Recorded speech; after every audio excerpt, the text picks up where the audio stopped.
Olá, meu amigo e amiga. Estamos de volta com o nosso Portal do José, dando início a mais uma semana que eu desejo que seja ótima para você e certamente será.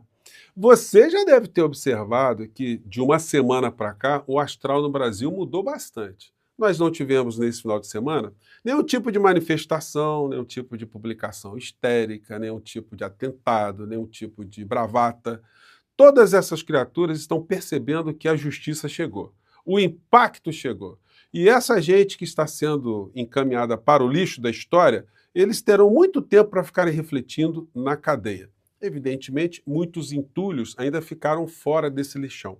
E esses entulhos têm que ser combatidos todos os dias, têm que ser mostrados para a sociedade, têm que ser desmascarados. É o que nós fazemos aqui no nosso portal. Então, os dias prometem ser muito melhores do que os dias que nós tivemos aqui com essa gente nos atazanando o tempo todo. Hoje, já comecei a semana aqui com vocês, fazendo uma live super legal com o Pedro Rousseff, que é vereador em Belo Horizonte e também sobrinho da ex-presidenta Dilma. Conversamos aqui sobre diversos assuntos, mostrando que ele tem uma consciência, uma percepção muito interessante de coisas que acontecem aqui no Brasil, fora do nosso país. Conversamos sobre a comunicação do governo Lula, sobre o futuro do nosso país em várias questões.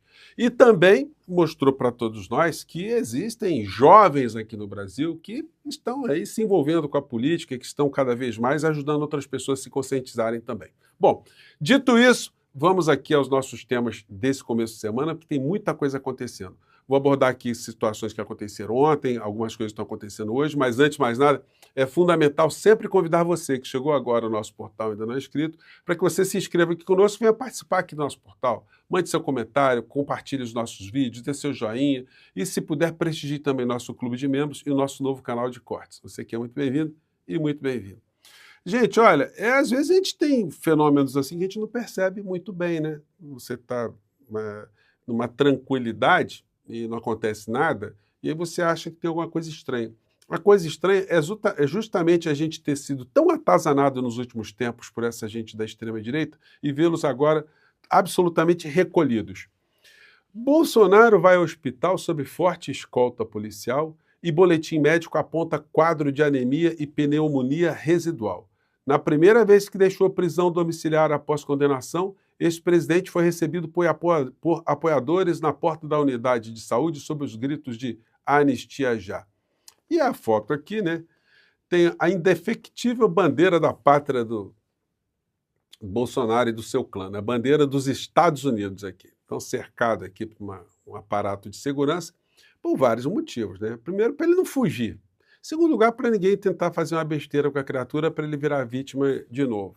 E a cena serviu também como algumas coisas irônicas, né? Ele que sempre fez muitas motociatas, ontem foi uma motociata que nós gostamos de assistir, uma motociata escoltando a criatura para que ele não fuja e para que ele seja responsabilizado. E no final a saúde dele, né, foi mostrada ali como uma saúde muito débil, enfim. Mas não tem ninguém com dó do Bolsonaro, não. Churrasco ridículo e vinho. Treta continua no condomínio de Bolsonaro. Gente, não tem como você evitar que as pessoas comemorem, né? As pessoas têm consciência que moram lá no condomínio de Bolsonaro, querem vê-lo longe logo dali, porque ele está sendo um estorvo ali para aquelas pessoas. Então, ontem ele teve que escutar, depois que voltou do hospital, gente escutando musiquinha, cheirinho de carne ali na brasa, enfim, né? Gente muito feliz ali, comemorando, sem falar no trompetista que de vez em quando aparece para dar aquelas notas, né, que deixam a criatura sem dormir. Advogado de Trump critica a condenação de Bolsonaro e ironiza Dilma. Gente, olha só essa figura, que coisa bizarra, né? Advogado de Donald Trump criticou a condenação de Bolsonaro imposta pelo STF e ironizou a ex-presidente Dilma Rousseff. Gente, eu conversei, vocês viram aqui, quem pôde assistir, e quem não assistiu, assista a live com Pedro Rousseff. Ele tem tido contato permanente com a ex-presidenta Dilma. Ele falou, olha, ela não está nem aí. Eu acho até que ela teria todo o direito, né, de espizinhar nesse criminoso, nesse genocida, nesse assassino, enfim. Mas ela não fez isso. Ela deixou para lá a pessoa que já superou tanta coisa, né? vai ficar preocupado com esse bandido. Esse bandido do Bolsonaro, agora a questão dele é com a justiça. Mas aí vocês vejam como é que essa gente da extrema-direita, eles monitoram as mínimas coisas.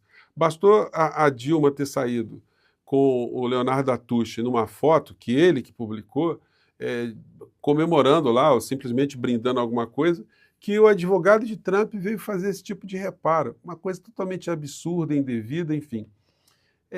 Tem que cuidar lá da vida do presidente dele lá nos Estados Unidos, porque a batata do Trump está assando também, embora muitas pessoas ainda não tenham percebido isso.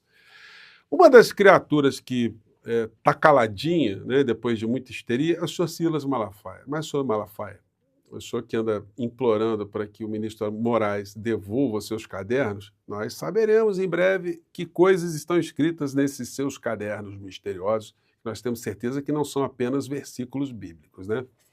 E o senhor Silas, o que ele vai fazer daqui para frente? Será que ele vai querer atazanar nossos juízos de novo? Vai querer fazer manifestação? Fazer mais manifestação? Senhor Silas, sugiro o seguinte: reúna manifestantes, mas na frente dos quartéis, como vocês faziam antigamente. Vamos lá para frente do quartel, tenta ali, de novo, artigo 142, tenta ali, anistia, né, o povo no poder. Mande essas aí, leve as pessoas aí para ver o que irá acontecer. Vocês estavam dizendo que Bolsonaro jamais seria preso? Mas bem, esperaram o contato veio. Mas tem mais gente querendo contato, né, gente? Nicolas incentiva a demissão de extremistas de esquerda. O movimento começou. Publicação fez parte de uma sequência de posts feitos pelo político no mesmo dia em que o estudante foi preso no interior do Espírito Santo após ter ameaçado o parlamentar de morte. Olha só, uma coisa é a ameaça, gente, ela precisa ter, no direito penal, a gente sempre trabalha muito com a raiz dos crimes, né? A motivação dos crimes. Uma ameaça, para ela ser responsabilizável penalmente, ela precisa ter algum tipo de idoneidade. A pessoa que está dizendo que vai fazer alguma coisa, ela precisa ter algum potencial de cumprir aquilo, que senão fica uma coisa que não pode ser classificada como ameaça, né? Você rogar praga, por exemplo, rogar praga não é ameaça. Você desejar que uma pessoa tenha um problema, que ela sofra algum infortúnio, tá? Isso aí não é ameaça. Isso é apenas uma coisa que está num outro nível de coisas, de pensamentos, vamos dizer assim. Mas quando se coloca uma situação concreta contra uma pessoa por conta daquilo que ela pensa, aquilo que ela entende como sendo lógico, sendo racional, aí você está cometendo um crime. Senhor Nicolas e as pessoas que acreditam em Nicolas Ferreira, se vocês começarem a demitir pessoas por conta das suas orientações políticas, as suas preferências políticas, vocês poderão ser responsabilizados por danos morais, além da reclamação trabalhista. Você vai demitir uma pessoa com motivação política? Isso é um assédio moral. O assédio moral, além do empregador ter que pagar todas as verbas rescisórias, poderá ser condenado a pagar também por danos morais a esse funcionário. Então, sigam o Nicolas para vocês verem, senhores empresários de direita, o que irá acontecer com vocês na Justiça do Trabalho. Vocês vão tomar tanta pancada, vocês vão quebrar. Vocês querem quebrar por conta de Nicolas Ferreira? Bom, então quebrem, né? Gente, ontem no Fantástico teve uma matéria muito importante. Eu vou aqui compartilhar aqui com vocês alguns trechos, porque é uma matéria que alerta a sociedade para os riscos de eventuais anistias. A matéria mostra para a gente que todas as vezes que teve algum tipo de anistia, houve um golpe na sequência, houve uma ruptura institucional. A gente teve um problema institucional no nosso país. Então, como uma espécie de vacina, de antídoto, a matéria ontem foi muito positiva nesse aspecto e a gente tem que ressaltar isso quando acontece, né? Eles praticamente estão dizendo, olha, esse papo de anistia é a continuidade de um golpe. Vamos pegar um trecho dessa matéria aqui. O que há de inédito, talvez, nessa ação penal é que nela pulsa o Brasil que me dói. A presente ação penal é quase um encontro do Brasil com seu passado, com seu presente e com seu futuro.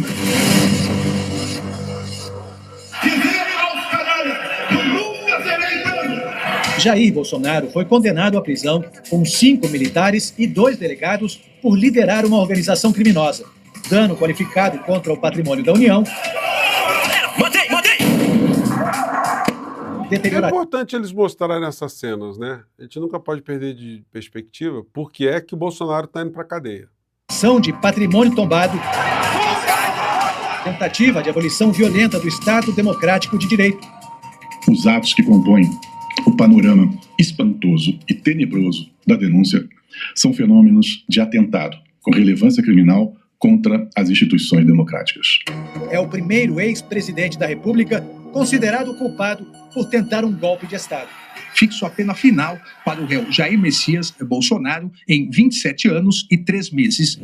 Quinta-feira, 4h30 da tarde, a ministra Carmen Lúcia, do Supremo Tribunal Federal, acaba de garantir maioria para condenar pela primeira vez um ex-presidente da República. Esse que é o ponto. Carlos Fico é um historiador, um pesquisador, um analista muito perspicaz de coisas que aconteceram ao longo da história do nosso país, e ele, nessa matéria aqui, ele explica o que aconteceu todas as vezes que tivemos uma anistia, ou se aliviou a vida de golpistas criminosos. Por tentativa de golpe de Estado. E a gente conversa com o professor de História do Brasil, Carlos Fico, do FRJ, que acaba de lançar o livro Utopia Autoritária Brasileira, que fala da história de golpes do Brasil. Professor, em 136 anos de história, quantos golpes de Estado viveu o Brasil? Foram 15 golpes, considerando esse último. Professor, desses golpes, quantos ficaram impunes? Todos ficaram impunes, porque, naturalmente, quando os golpistas são vitoriosos, não cabe falar em punição, porque eles estão no poder. E no caso das tentativas que fracassaram, houve impunidade em todos os outros 7 casos, porque o Congresso Nacional sempre aprovou uma anistia para os golpistas. A República do Brasil já começava com um golpe militar. No fim do século XIX, o Império estava em decadência e o exército com moral alta depois de vencer a Guerra do Paraguai. Muito interessante essa linha histórica, né? Mostrando o que aconteceu, causas e consequências. Em 1889, o Marechal Deodoro da Fonseca depôs Dom Pedro II. 33 anos depois, em 1922, um levante promovido por integrantes do exército tentou derrubar o presidente civil, Epitácio Pessoa. Os jovens oficiais Eduardo Gomes e Odílio Denis participaram da revolta dos 18 do Forte, ou movimento tenentista, que foi fortemente reprimido pelas forças do governo. E aí é o seguinte, a matéria vai se desenvolvendo, mostrando que todas as vezes que foram anistiados, o golpe veio. Túlio governou com mão de ferro, resistindo à revolta constitucionalista, a chamada intentona comunista, e promovendo até um alto golpe. E a matéria Mas a oposição segue. formada por muitos militares questionou a impunidade ao longo da história, pode explicar, em parte, o comportamento dos condenados esta semana por golpe de Estado. No Brasil, dar golpe sempre foi algo muito barato. Ou seja, como nós temos uma tradição, seja de impunidade em relação àqueles que estão no poder, seja de anistiar aqueles que tentaram e foram mal-sucedidos, né? O fato é que eles não tiveram qualquer constrangimento em deixar uma trilha de provas do atentado à democracia, do atentado ao Estado de Direito que estavam realizando. O ex-presidente Bolsonaro, capitão da reserva, foi considerado líder da organização criminosa e recebeu a maior pena, 27 anos e 3 meses. Depois, o general Walter Braga Neto, ex-ministro... Ou seja, a matéria foi muito elucidativa e educativa. de ordens de Bolsonaro e delator do processo, recebeu a pena de 2 anos de prisão, em regime aberto, em razão do acordo de colaboração premiada. A ministra Carmen Lúcia deu o voto que selou a condenação dos golpistas. O 8 de janeiro de 2023 não foi um acontecimento banal, depois de um almoço de domingo, quando as pessoas saíram a passear. O voto final, que estabeleceu o placar de 4-1, coube ao presidente da primeira turma, Cristiano Zanin. Foram sucessivos atos perpetrados pelo então presidente da República para obter apoio de braço estratégico das Forças Armadas para o logro do plano. O ministro Luiz Fux foi o único que divergiu. Ele entendeu que o processo deveria ser anulado, argumentando, entre outros pontos, que a competência era da primeira instância. O voto do Fux, realmente, o Fux ficou queimadaço, gente. Não tem como salvar a reputação dele. Estou à mesa para acompanhar a leitura da sentença. Demonstrações de apoio institucional, dada a importância do momento histórico. Gente, ou seja, a matéria foi muito interessante e ela ajuda com que todas as pessoas entendam que esse discurso de anistia é um discurso de prorrogação da tentativa de golpe. Então, quanto mais a gente tiver essas informações e disseminar essas informações, mais a gente tira a legitimidade desses insanos criminosos de tentarem mais essa ferramenta para livrar essa gente da cadeia ou tirá-los da cadeia, né? Porque já tem gente que já está agarrada e não sai mais, né? Gente, eu fico por aqui, mais tarde a gente volta. Tem muita coisa aí para a gente começar com os bons ares essa semana, né? Um grande abraço, até lá. Tchau.